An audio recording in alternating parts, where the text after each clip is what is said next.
2009, 10, 12, 13 വരെ ഇറങ്ങിയില്ല ഏറ്റവും ടോപ്പ് എൻഡ് മോഡൽ പെട്രോൾ വാഹനം.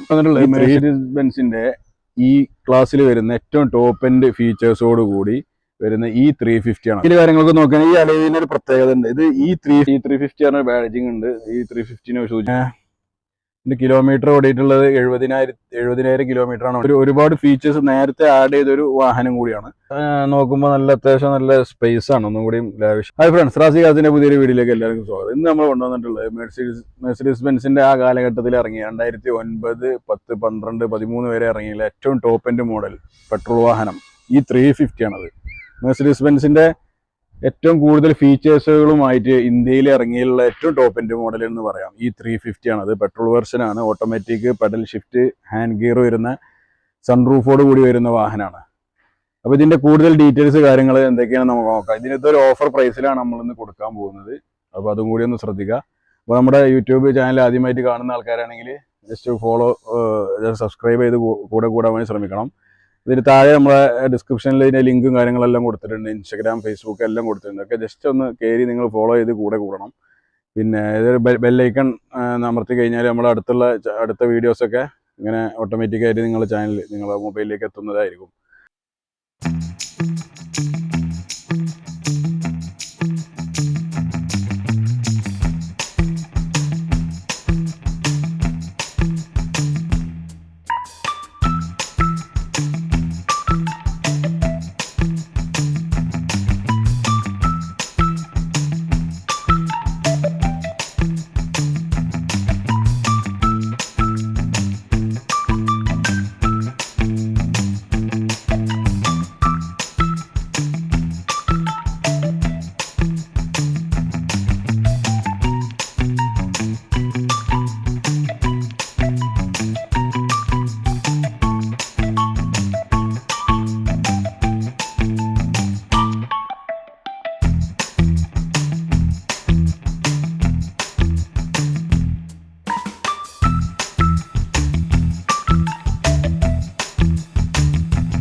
ബെൻസിന്റെ ഈ ക്ലാസ്സിൽ വരുന്ന ഏറ്റവും ടോപ്പ് എൻഡ് ഫീച്ചേഴ്സോട് കൂടി വരുന്ന E350 ആണത്. ഇതിൽ പെട്രോൾ വെർഷന്, ഡീസൽ വെർഷൻ ഇറങ്ങിയിട്ടുണ്ട്. നമ്മളിപ്പോൾ കൊണ്ടുവന്നിട്ടുള്ളത് ഈ സിൽവർ കളർ E350 പെട്രോൾ ആണ്. V6 എഞ്ചിൻ വരുന്ന അത്യാവശ്യം നല്ല ഭയങ്കരമായിട്ടുള്ള പവറോട് കൂടി, BMW ഒക്കെ ചില ഓടിക്കുന്ന BMW പവർ ഡ്രൈവേഴ്സ് കാറാന്ന് പറയാറുണ്ട്. അതുപോലെ തന്നെ ഉൾപ്പെടുത്താൻ പറ്റും നമുക്ക് E350. മാത്രമല്ല ഇത് 2009-10 രജിസ്ട്രേഷൻ വാഹനമാണത്. ആ കാലത്ത് തന്നെ നമുക്ക് ഹാൻഡ് ഗിയർ, പെഡൽ ഷിഫ്റ്റ് എല്ലാം കമ്പനി കൊണ്ടുവന്നിട്ടുണ്ട്. അത്രയും വെൽ ഫീച്ചേഴ്സോട് കൂടി, അതായത് പിന്നെ സ്റ്റീരിയോ ഒക്കെ അവൻഗാർഡിൽ വരുന്ന ഒരു ഫീച്ചേഴ്സാണത്. പിന്നെ നമുക്ക് ഇതിൻ്റെ കൂടുതൽ ഫീച്ചേഴ്സ് പറയുകയാണെങ്കിൽ മെയിൻ ഗ്ലാസ് റീപ്ലേസ്മെൻ്റ് ഇല്ല, ഒറിജിനലാണ്. അതുപോലെ ടയർ ഭാഗങ്ങളും ഒക്കെ പരിശോധിക്കുകയാണെങ്കിൽ നല്ല, അതായത് ഈ ഒരു കാലഘട്ടത്തിൽ വന്നിട്ടുള്ള ഒരു ഫേസാണിത്. 4 ഹെഡ്ലൈറ്റ്. ഇതിന് മുന്നത്തെ ഒരു ഫേസായിരുന്നു റൗണ്ട് ഹെഡ്ലൈറ്റിൽ വന്ന W211 ആയിരുന്നു. ഇത് W212 എന്ന് പറഞ്ഞൊരു മോഡലാണ്. ഇതിന്റെ അലോയ് കാര്യങ്ങളൊക്കെ നോക്കുകയാണെങ്കിൽ ഈ അലോയിന് ഒരു പ്രത്യേകത ഉണ്ട്. ഇത് E350 ആയതുകൊണ്ടാണ് നമുക്ക് ഈ അലോയ് വീൽ ലഭിക്കുന്നത്. അല്ലെങ്കിൽ നമുക്ക് നോർമലി E250, E220 ഈ അലോയ് വീൽ വരാൻ 2013 വരെ വെയിറ്റ് ചെയ്യേണ്ടി വന്നിട്ടുണ്ട്. അപ്പോൾ ഇത് അന്നത്തെ കാലം എന്ന് പറയുന്നത് മെർസിഡീസ് ബെൻസിന്റെ ഏറ്റവും കൂടുതൽ ഫീച്ചേഴ്സ് ഉള്ള വണ്ടി ആയതുകൊണ്ടാണ് ഈ അലോയ് വീൽ വന്നത്. പിന്നെ ഫീച്ചേഴ്സ് കുറഞ്ഞ വണ്ടിയിലേക്ക് ഇത് 3-4 വർഷം കഴിഞ്ഞിട്ട് അവർ ഇതിലേക്ക് ആഡ് ചെയ്യുക. അത് S ക്ലാസ്സിലാണെങ്കിലും എല്ലാത്തിലും അങ്ങനെയാണ്. ഒരു മെർസിഡീസ് ബെൻസിന്റെ ഒരു സ്ട്രാറ്റജി അങ്ങനെയാണ്. അത് 2009-10 വന്ന വണ്ടി ആയതുകൊണ്ട് തന്നെ ഈ ഇത്തരം അലോയ് വീൽ കൊടുത്തിട്ടുണ്ട്. ടയർ ഭാഗം നോക്കുകയാണെങ്കിൽ ഫുൾ കട്ട ടയറാണ്. ഒരു 90-95% നമുക്ക് 4 ടയറും. ബാക്കിലത്തെ കുറച്ച് കുറവുണ്ട്. ഫ്രണ്ട് രണ്ടും ഫുൾ കട്ട ടയറാണ്. ബാക്കിലത്തെ ഒരു 70% ബാക്ക് ടയറുണ്ട്. പിന്നെ സൈഡ് പ്രൊഫൈൽ കാര്യങ്ങളൊക്കെ നോക്കുകയാണെങ്കിൽ നല്ല നീറ്റ് ആൻഡ് ക്വാളിറ്റിയിൽ തന്നെയുള്ള സിൽവർ കളർ. നമ്മളിത് ടച്ചപ്പോ കാര്യമൊന്നും ബോഡിയിൽ ചെയ്തിട്ടില്ല. ബമ്പറിലൊക്കെ ചിലപ്പോൾ ചെറിയ ടച്ചപ്പ് ഒക്കെ ഉണ്ടാവും. അത് 2010 വാഹനമല്ലേ, അതിൻ്റേതായിട്ടുള്ള ചെറിയ മൈന്യൂട്ട് റീപെയിൻ്റ് ഒക്കെ കാണാം. ഇതിന്റെ പുറകുവശം പരിശോധിക്കുമ്പോൾ നമുക്ക് E350 ബാഡ്ജിങ് ഉണ്ട്. E350 സൂചിപ്പിക്കുന്ന പിന്നെ ഒരു മെർസിഡീസിന്റെ ലോഗോ കൊടുത്തിട്ടുണ്ട്. പിന്നെ സാധാരണ ഇപ്പുറത്ത് നമുക്ക് CGI അല്ലെങ്കിൽ CDI എന്നൊക്കെ വരും. പക്ഷെ 350 ആയതുകൊണ്ട് പെട്രോള് കമ്പനി CGI എന്നുള്ള എഞ്ചിനല്ല വരുന്നത്. V6 എഞ്ചിൻ ആയതുകൊണ്ടാണ് അവിടെ ഒന്നും കമ്പനി കൊടുക്കാതെ വിട്ടിട്ടുള്ളത്. മൊത്തത്തിൽ നല്ല വണ്ടി, നല്ല നീറ്റ് ആൻഡ് ക്വാളിറ്റിയിലാണുള്ളത്. ഇങ്ങനത്തെ ഇന്റീരിയർ ഭാഗം പരിശോധിക്കുകയാണെങ്കിൽ E350 എന്ന് പറയുമ്പോൾ തന്നെ നമുക്ക് ഇന്റീരിയറിലൊക്കെ കുറച്ചുകൂടി ഗുണമേന്മ കാണാൻ കഴിയുമെന്നാണ് എൻ്റെ ഒരു അഭിപ്രായം. പിന്നെ അത് അങ്ങനെ തന്നെയാണ് കമ്പനി കൊണ്ടുകൊടുത്തിട്ടുള്ളത്. ഇപ്പോൾ E200, E250 വെച്ചിട്ട് അധികം കുറച്ച് ക്വാളിറ്റി അധികമായിട്ട് കൊടുത്തിട്ട്. ഇപ്പോൾ സ്റ്റിയറിംഗ് ഇത് വുഡൻ്റെ ഒരു ഫിനിഷാണ് വരുന്നത്. 350 250 പെട്രോളിൽ മാത്രം കാണുള്ളൂ. 350 കൂടുതൽ വരുന്നത്. ഇത് നല്ലൊരു ഫിനിഷിംഗ് ഉണ്ട്. പിന്നെ ഇതിൻ്റെ കിലോമീറ്റർ ഓടിയിട്ടുള്ളത് 70,000 കിലോമീറ്ററാണ് വണ്ടി ഓടിയിട്ടുള്ളത്. അത് ജെനുവിൻ കിലോമീറ്റർ തന്നെയാണ് നമുക്ക് അവകാശപ്പെടാൻ പറ്റും ചെയ്യും. കാരണം പെട്രോൾ വണ്ടി ആയതുകൊണ്ട് 6 സിലിണ്ടർ ആയതുകൊണ്ട് അത്യാവശ്യം പാർട്ടികൾ ഉപയോഗിക്കണം. ലോങ് ഡ്രൈവിനൊന്നും കൂടുതലായിട്ട് മൈലേജ് എഫിഷ്യൻസി ഇല്ലാത്തതുകൊണ്ട് തന്നെ ഉപയോഗിക്കാൻ കുറവ്. എന്നാലും നമുക്കൊരു 9-10 കിലോമീറ്റർ ഒക്കെ പെട്രോൾ മൈലേജും കിട്ടുന്നുണ്ട്. പിന്നെ നമുക്ക് ഇതിൽ സ്റ്റിയറിംഗിൽ ഇതുണ്ട്, പെഡൽ ഷിഫ്റ്റ് വരുന്നുണ്ട്. മാനുവലായിട്ട് നമുക്ക് യൂസ് ചെയ്യാൻ പറ്റും, ട്രിപ്ട്രോണിക് ആയിട്ട്.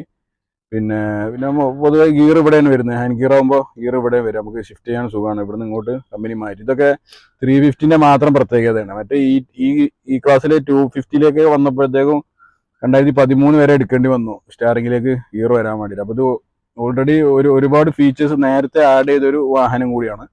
പിന്നെ പൊതുവെ പറയുന്ന പോലെ സീറ്റ് അഡ്ജസ്റ്റ്മെന്റ് കാര്യങ്ങളൊക്കെ ഇവിടെ ഉണ്ട്. പിന്നെ പവർ വിൻഡോന്റെ കാര്യങ്ങൾ, ഇതൊക്കെ കാണുമ്പോൾ തന്നെ നമുക്കറിയാം അതിൻ്റെ ഒരു ക്വാളിറ്റി എത്രത്തോളം ഉണ്ട്.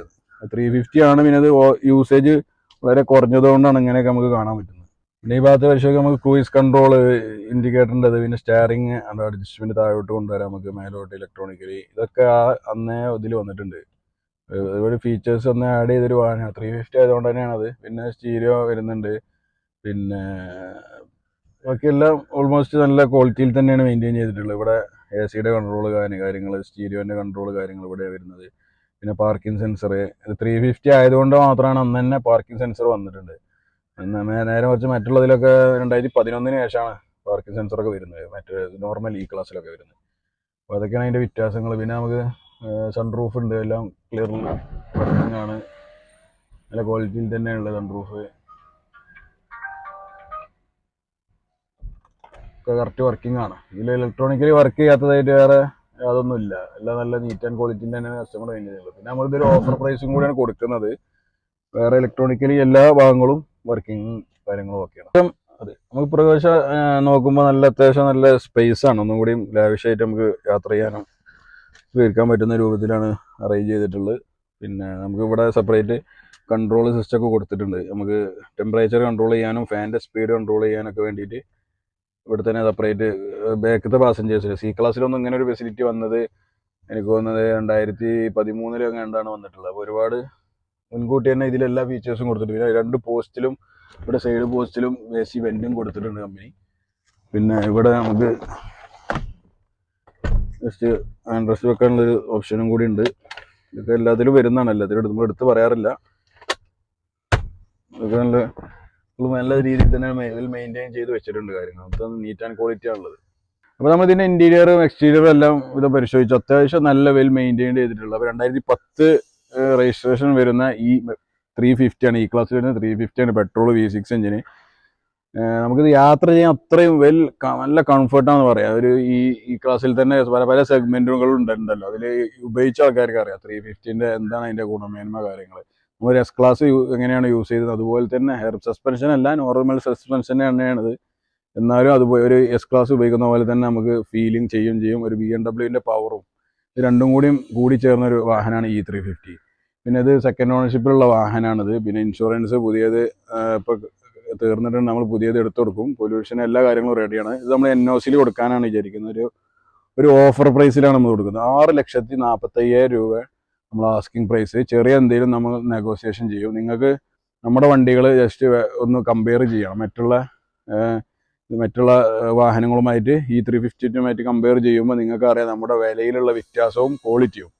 ഒരുപാട് ക്വാളിറ്റി ഉണ്ട് എന്ന് പറഞ്ഞിട്ട് ഒരുപാട് പ്രൈസ് വാങ്ങിച്ചെടുക്കുന്ന ഒരു കാര്യമില്ല. നമ്മളെ ബിസിനസ് പറഞ്ഞാൽ അങ്ങനെയല്ല. അപ്പോൾ അതുകൊണ്ട് തന്നെ നിങ്ങൾ നമ്മളെ വാഹനം നോക്കണം, വേറെ വാഹനം നോക്കിയിട്ട് കമ്പയർ ചെയ്തിട്ട് നിങ്ങൾ പ്രൈസും കമ്പയർ ചെയ്യണം, ക്വാളിറ്റിയും കമ്പയർ ചെയ്തിട്ട് എടുക്കാം. അപ്പോൾ അത്രയാണ് കാര്യങ്ങളൊക്കെ പറയാനുള്ളത്. നമ്മളെ ലൊക്കേഷൻ വരുന്നത് കോഴിക്കോട് നിന്ന് വരുമ്പോൾ കാലിക്കറ്റ് എയർപോർട്ട് കഴിഞ്ഞിട്ട് ഉള്ള ലൊക്കേഷനാണ്. പിന്നെ തൃശ്ശൂരിൽ നിന്നൊക്കെ വരുമ്പോൾ കോട്ടക്കൽ ഒക്കെ കഴിഞ്ഞിട്ടാണ്. ജസ്റ്റ് ഒന്ന് വിളിച്ചിട്ട് വേണം വരാൻ. ഇപ്പോൾ നിലവിൽ നമ്മുടെ അടുത്ത് ഒരു 10-35ഓളം മെഴ്സിഡീസ് ബെൻസുകൾ തന്നെ സ്റ്റോക്കിലുണ്ട്. ജസ്റ്റ് വിളിച്ചിട്ട് വരെ ഏതൊക്കെയാണുള്ളത്, കാറ്റലോഗ് കാര്യങ്ങളൊക്കെ നമുക്ക് നോക്കാം.